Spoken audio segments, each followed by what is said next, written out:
Oh my gosh. So this is my college dorm, so on to the video. Picture this. You walk outside and you see that someone has placed a souped up car in your driveway. You get closer and then the door opens. This weird white bearded dude appears on the screen and suddenly tells you that you should drop everything and come enter a race in the middle of the desert. You weigh your options and look back at the screen and say, okay. This is the beginning to one of my favorite kids movies of all time, Hot Wheels World Race. A movie where you drive super fast cars through a portal into another dimension and race on a track built by aliens. Yeah.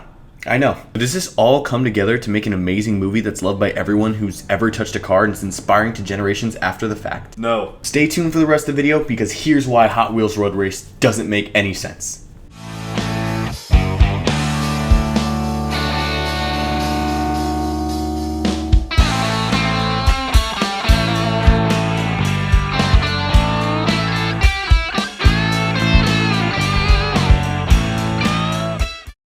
Let's get the story out of the way first. Here's a little bit of background. The story centers around Bert Wheeler, a 16-year-old kid who just got his license, and he's also kind of, He's a real douche. Seriously, this kid is the worst. He's selfish, he's too self-confident, and that voice makes me want to bang my head against the wall. Yeah! Shoot the curl. Also, his hair looks like this.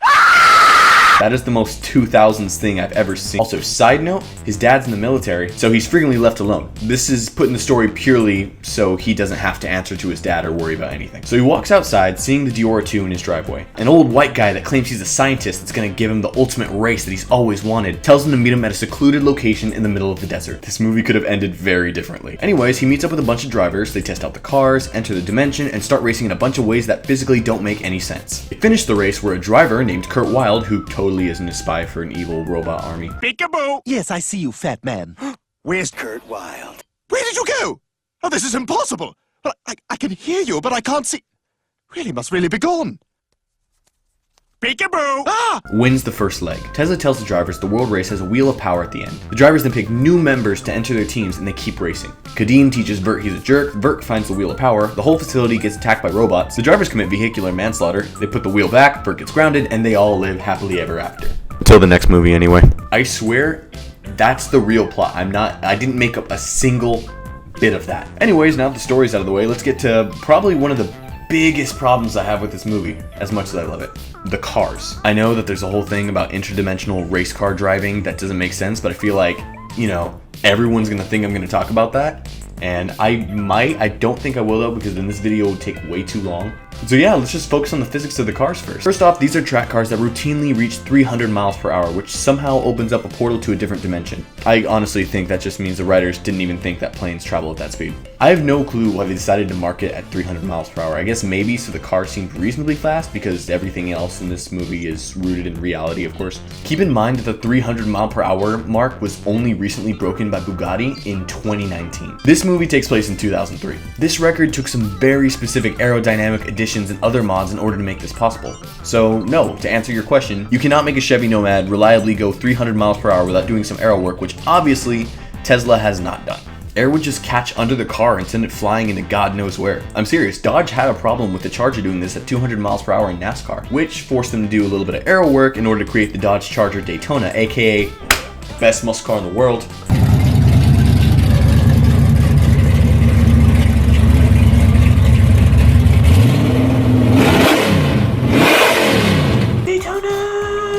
Oh man, I'm cringy. On top of all this, these cars are literally indestructible, and apparently whiplash isn't a thing. This is proven when Bert crashes into a pile of rocks at probably 180 miles per hour, and his car doesn't get dented, and Bert, you know, he just doesn't die. He just says this. Man, these cars can really take punishments. Let's recreate that scene how it actually would happen with a real car. Hey, watch it, Kurt.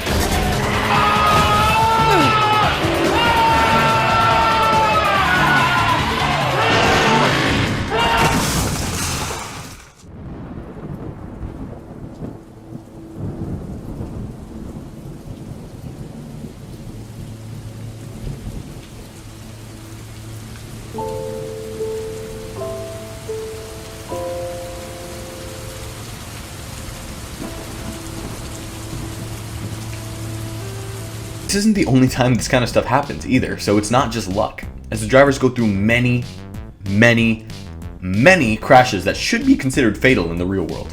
Cars also have no business going nearly as fast as they are. I did a little bit of research, used my brain, and I found out that the Diora 2 has 800 horsepower. The Dodge Demon has more horsepower than that, and personally I don't see it coming anywhere close to 300 miles per hour. So, let's do a little bit of math. Alright, so the Diora 2 has 800 horsepower. This 800 horsepower allows it to reach speeds of 300 miles per hour. In order to meet that top speed, this car, truck, bus thing needs to be super light. Lighter than the Koenigsegg 1-to-1, which weighed 1,300 kilograms and had 1,300 horsepower, roughly. And had a top speed of 273 miles per hour. Now, using my friend Lou as a calculator, we can figure out that in order for the Diora 2 to reach 300 miles an hour, it needs to weigh roughly 380 pounds. This car, it weighs about the same as John Goodman used to weigh. That's with Bert in the driver's seat. This car needs to weigh less than John Goodman did while filming Speed Racer.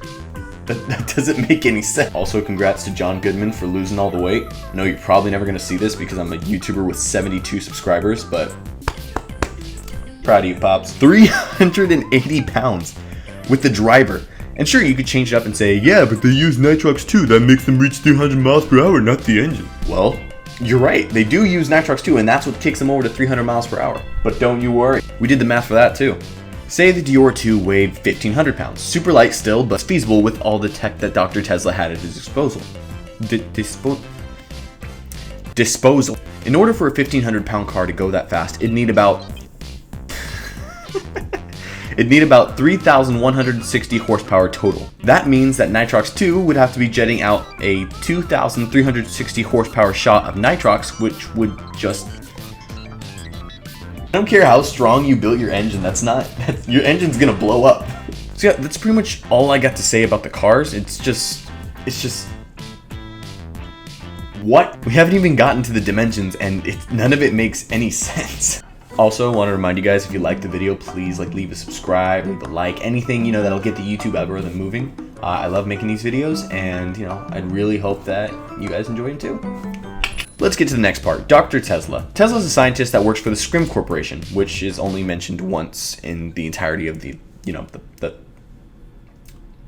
movie. That's the word I'm looking for. He takes sole responsibility for the creation of the cars and team names, which honestly, I love the idea of Dr. Tesla sitting in a room by himself, just coming up with names like Street Breed and Wave Rippers and Dune Rats. Desert Rats. I don't see a reason why a company would give him that much money to make 35 300-mile-per-hour cars. The cost of a Bugatti Chiron... Now, let's do a little bit of more math, because, I'm great at math. I didn't actually do any of this math, my friends helped me. Take a Bugatti Chiron. Can cost between 4 to 6 million to produce. So we'll roughly say like $5 million per car, because these are all cars that can reach around the same speeds. 35, you multiply that by 5 million, and that equals to about $175 million. That's already a lot. Add another 35 million because each member of the winning team earns 5 million if they win. I'm gonna be really generous and say that building the facility alone would cost about 10 million, seeing as it's a giant TV screen with a couple labs here and there. Also, cost of food, water, beds for the driver staying there, which when thinking of bare minimum living expenses costs about 60,000 to 100,000. Because they only stay there for like a month. So, I'm gonna give them a little bit of leeway. Altogether, this should cost a hefty $220,060,000. At least. I don't know what company can fund a project like that, but cheesy Pete's. On to the next thing that makes zero sense is just the concept of Bert Wheeler driving in this race. Bert's just turned 16. Literally the week before this movie takes place, he was 15. He got his license the same day the Diora 2 showed up in his driveway. Now, remember, this is 2003, where probably 20% of people know how to drive a stick shift. Bert probably learned how to drive an automatic since it was, the most common. Yet he immediately knows how to drive a manual, dumping the clutch, never stalling once. However, I'll give him the benefit of the doubt, maybe he learned on a manual and started racing go-karts at a young age. I don't know. This still doesn't explain how he's a good enough driver to keep up with the likes of Taro Kitano and Kurt Wilde, both famous race car drivers who win a lot of their races. I don't care how much natural skill you have, you're not keeping up with them. Bert should be dead last in every single race, if not dead. And don't tell me that skateboard tricks will work on a race car loops, because that's just not the case. Just use nitrox before the jump. I don't know why none of them did that. I'll give it the benefit of the doubt because, it's a kid's movie. It's like Rescue Heroes or Bionicle, that kind of stuff. It's weird. It's just really weird. I love these movies, but it's so weird.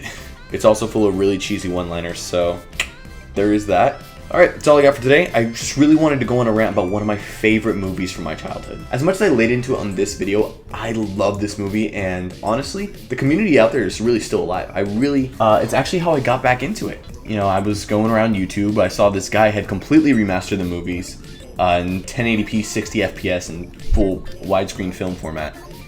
And, you know, I just watched them all again. I was like, oh my gosh, yes. There was a lot more than I expected. I actually had to cut a lot out because there's so much. If you guys want a part 2 of the video, just let me know. Thank you all so much for watching. I really appreciate it. I love making these videos, but you know, I'm trying to reach 100 subscribers by the end of the year. If I can somehow get 500 subscribers by the end of December, I will shave off my beard. Because I know that's not going to get reached. But, yeah. Thanks for watching. Appreciate it. Hope you all have a good day. Peace.